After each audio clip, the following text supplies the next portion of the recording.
चलिए, आज का हिंदी का टॉपिक है क्रिया। क्रिया का शाब्दिक अर्थ अगर वास्तव में देखा जाए तो ये होता है, क्रिया का मतलब होता है कार्य करना। तो इसे परिभाषा के रूप में कैसे लिखा जाता है? जिन शब्दों से किसी कार्य का होना या करना पाया जाए उसे ही क्रिया कहते हैं। क्रिया की सबसे बड़ी पहचान क्या होती है? तो आप ये जान लीजिएगा कि वाक्य के अंत में क्या लगा होता है? ना लगा होता है, जिसके आधार पर हम यह पकड़ सकते हैं यह क्रिया है। जैसे चलना, दौड़ना, घूमना, अर्थात इसमें देखें तो अंत में ना लगा है, अंत में ना लगा है, ना लगा। इस प्रकार हम कह सकते हैं कि यह हमारी क्या है? क्रिया। अब आते हैं धातु के बाद। धातु क्या चीज है? तो ये कहता है कि क्रिया के मूल रूप को ही क्या कहते हैं? धातु कहते हैं। क्या कहते हैं? धातु कहते हैं। जैसे मैं अभी आपने ऊपर लिखा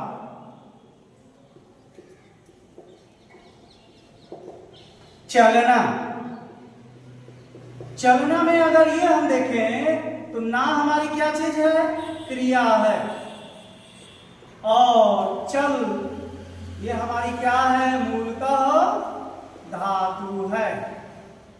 इसी प्रकार से दौड़ना में अगर हम देखें तो ना आपका क्या है? क्रिया है, और दौड़ आपका धातु है। अब आते हैं धातु के भेद। तो धातु के मूलतः क्या भेद होते हैं? दो भेद होते हैं। पहला आता है मूल धातु और दूसरा आता है यौगिक धातु। सबसे पहले हम बात करते हैं मूल धातु। कहते किसको है? जो धातु स्वतंत्र होती हूं उन्हें हम मूल धातु के नाम से ही जानते हैं। जैसे जा, खा, पा, आ, अर्थात इन शब्दों में हम कोई ऐसा शब्द नहीं जोड़ पाएंगे जिसका यह बदला रूप हो। इसके अलावा दूसरी आती है यौगिक धातु, अर्थात जो धातु प्रत्यय लगाकर बनाई जाए उसे हम क्या कहते हैं? यौगिक धातु कहते हैं। और यौगिक धातु मूलतः तीन भागों में बटा हुआ है, जिसका पहला आपका भाग है प्रणार्थक क्रिया धातु, दूसरा आता है यौगिक धातु, और तीसरा आता है नाम धातु। प्रणार्थक क्रिया पहली, इसकी सबसे बड़ी पहचान क्या होती है? कि इन शब्दों के अंत में क्या होता है? वाना लगा होता है। क्या लगा होता है? वाना। और प्रणार्थक का शाब्दिक अर्थ ये होता है कि कोई ऐसा काम जो स्वयं ना करके किसी दूसरे से जब आप करवाते हो वहां पे वो प्रणार्थक क्रिया होती है। या ऐसे हम यह कर सकते हैं कि किसी एक के कहने पर कोई दूसरा उत्साहित होकर वह कार्य चालू कर दे, तो ऐसे चीजों को प्रणार्थक क्रिया कहते हैं। जैसे दौड़ से ही बनेगा आपका दौड़वाना, लिख से आपका बनेगा लिखवाना, पढ़ से बनेगा पढ़वाना। अर्थात आप देख रहे हैं कि अंत में क्या लगा है? वाना लगा है।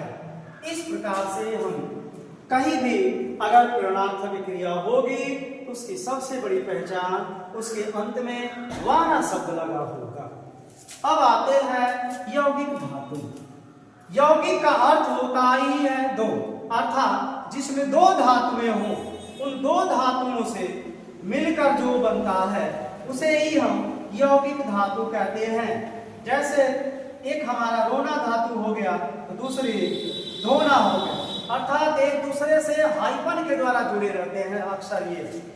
दूसरा उठना, बैठना, अर्थात इसमें भी हाइफन लगा हुआ है, अर्थात योजक चिन्ह लगा हुआ है।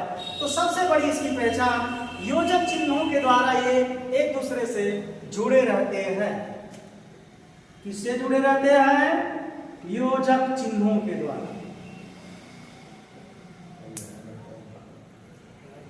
अंत में आते हैं तीसरा आपका नाम धातु। नाम धातु अर्थात वह किसी संज्ञा के द्वारा जुड़कर बनता है या विशेषण के द्वारा जुड़कर बनता है। जैसे बात, बात से क्या बन जाएगा वो, बतियाना, तो ये आपका हो गया नाम धातु। दाग से दागना है, इसी कारण इसको क्या कहते हैं, विकारी शब्द के नाम से भी जाना जाता है। अब आते हैं कर्म के आधार पर क्रिया के भेद। कर्म के आधार पर क्रिया के मूलतः दो भेद होते हैं। एक पहला आता है अकर्मक क्रिया और दूसरी आती है सकर्मक क्रिया।